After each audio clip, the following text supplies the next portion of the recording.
को वॉच कर।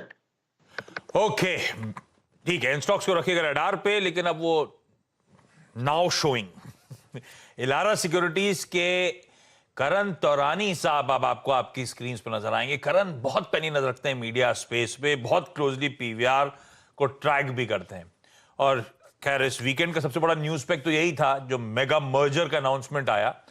करण, एक तो क्या इसकी ऑलरेडी सुबुगाहट थी क्या?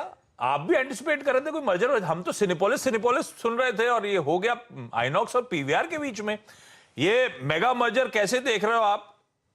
क्योंकि दोनों स्टॉक्स मजबूती के साथ इस समय कामकाज करते हुए तो स्ट्रीट में तो थम्स अप आता हुआ, लेकिन है कैसी ये डील? किस तरह के सिनर्जिस्टिक बेनिफिट्स हैं? कितनी फायदे की डील है?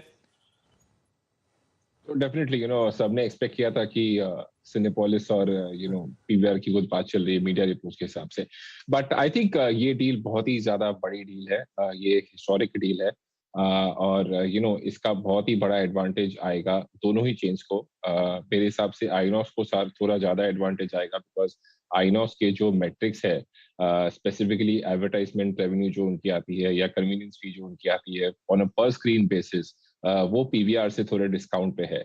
तो मेरे हिसाब से जो कैचअप की अगर हम बात करें तो आई थिंक आइनॉक्स में ज्यादा कैचअप होएगा, बिकॉज पीवीआर ऑलरेडी एक प्रीमियम मैट्रिक पे है। दूसरी चीज अगर हम देखें तो ये एंटिटी बहुत ही बड़ी बन जाएगी। तकरीबन 42% मार्केट शेयर होएगा इनका हिंदी और इंग्लिश बॉक्स ऑफिस पे। रीजनल बॉक्स ऑफिस पे इनका 9% मार्केट शेयर होएगा।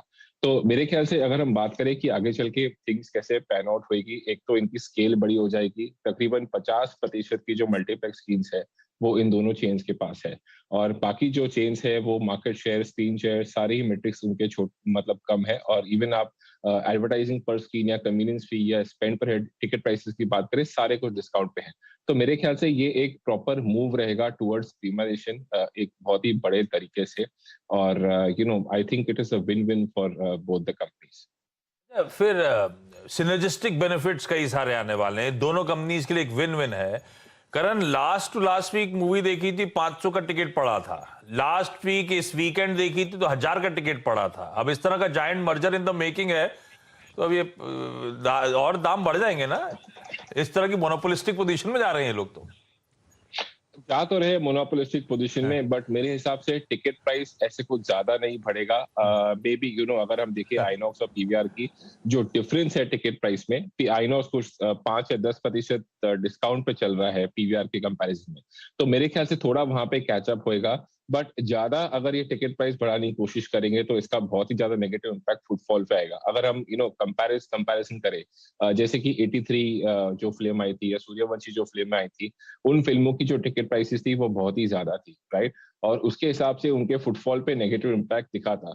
अब जैसे कश्मीर फाइल की बात करें तो कश्मीर फाइल का टिकट प्राइसेस ज्यादा उन्होंने हाइक नहीं किया था। क्या होती है कि जब बड़ी पिक्चर आती है तो डेफिनेटली टिकट प्राइस 10 या 20% ज्यादा होती है नॉर्मल एवरेज टिकट प्राइस से। और वो क्यों होती है? बिकॉज पिक्चर का कॉस्ट इतना हैवी होता है तो टिकट प्राइस बढ़ाना पड़ता है। बट मेरे हिसाब से आई थिंक अगर ये स्ट्रैटेजी बड़ी पिक्चरों पे लिमिटेड रहेगी तभी ठीक है, बिकॉज अगर ये सारे मूवीज पे आ जाएगा तो ये बहुत प्रॉब्लम क्रिएट करेगा। जैसे कश्मीर फाइल की अगर हम बात करें, वो फिल्म में 200-250 करोड़ का कलेक्शन किया है, उसकी टिकट प्राइसेस बहुत ही बिलो पार थी अगर हम प्री कोविड नंबर से बात करें। तो आई थिंक टिकट प्राइसेस बढ़ाना आई डोंट थिंक एक यूजफुल स्ट्रैटेजी होएगा इनके लिए। आई थिंक इनको बैकफायर करेगा, बिकॉज आज की तारीख में अगर हम देखें, जो प्रीमियम ऑडियंस है जो अफोर्ड कर सकता है वो ऑलरेडी हाई टिकट प्राइस दे रहा है, चाहे वो इंसिग्निया के लिए हो या पीवीआर डायरेक्टर कट के लिए हो या रिक्लाइनर सीट के लिए हो या 3D के लिए हो या 4D के लिए हो। तो मेरे हिसाब से टिकट प्राइस जो नॉर्मल ऑडियंस के लिए होता है, जो नॉर्मल सिनेमा में अगर हम जाते हैं बिना किसी 3D 4D technology, I think ticket prices ज्यादा नहीं बढ़नी चाहिए, बिकॉज अगर वो बढ़ेगी तो फुटफॉल पे इम्पैक्ट ना। वो तो करण ठीक है, वो तो अब देखते हैं कैसे इनकी स्ट्रैटेजी प्ले आउट होती है। वो तो लाइटर नोट में मैंने ऐसे पूछ लिया। अच्छा, जब इस तरह का जायंट इन द मेकिंग है तो इस कंपनी की रिलीज में मेंशन नहीं था स्टॉक एक्सचेंजेस के अप्रूवल, शेयर होल्डर्स के अप्रूवल वगैरह।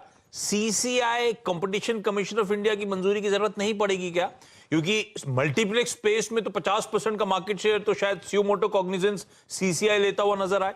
दूसरा, इसी का फॉलो अप, इसी के साथ एक और क्लब कर रहा हूं, आइनॉक्स की जो टेलविंड्स हैं रेशियो फेवर में, वो तो आज स्ट्रीट एडजस्ट कर लेंगी। अब तो पीवीआर रह जाएगा मर्ज एंटिटी के तौर पे।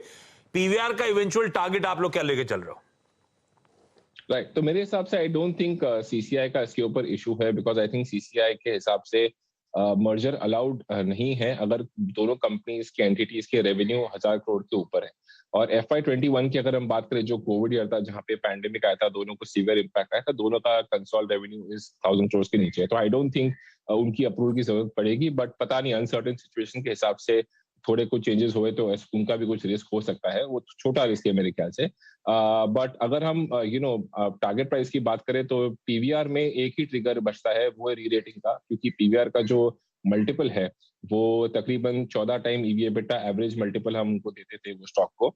तो मेरे ख्याल से इसके ऊपर 10 से 15% का री रेटिंग हो सकता है, बिकॉज ये एंटिटी बहुत ही ज्यादा लार्ज हो जाएगी इन टर्म्स ऑफ स्केल, और यहाँ से चीजें मतलब it will only go for the better for them. तीसरा चीज अगर मैं बताऊं वापस सीसीआई के बारे में, मेरे ख्याल से अगर हम बॉक्स ऑफिस इंडस्ट्री की बात करें तो मल्टीप्लेक्सेस में इनका 50% स्क्रीन शेयर है, लेकिन हम ओवरऑल बॉक्स ऑफिस रेवेन्यू की बात करें साउथ और सब कुछ मिला के, इनका मार्केट शेयर सिर्फ 34-35% है। तो मेरे ख्याल से वहां पे आई डोंट थिंक ऐसा कुछ होएगा, बट अगर कुछ सीसीआई का होता है, मे बी कुछ सेलेक्टिव स्क्रीन में चले जाएंगे वो लोग, कुछ स्क्रीन बोल देंगे फॉरगो कर दो, ऐसा कुछ भी सिचुएशन डेवलप हो सकता है। इंटरेस्टिंग, ठीक बात। करण, थैंक यू सो मच जुड़ने के लिए। आइनॉक्स इस बीच 15% उछाल, पीवीआर में अब 7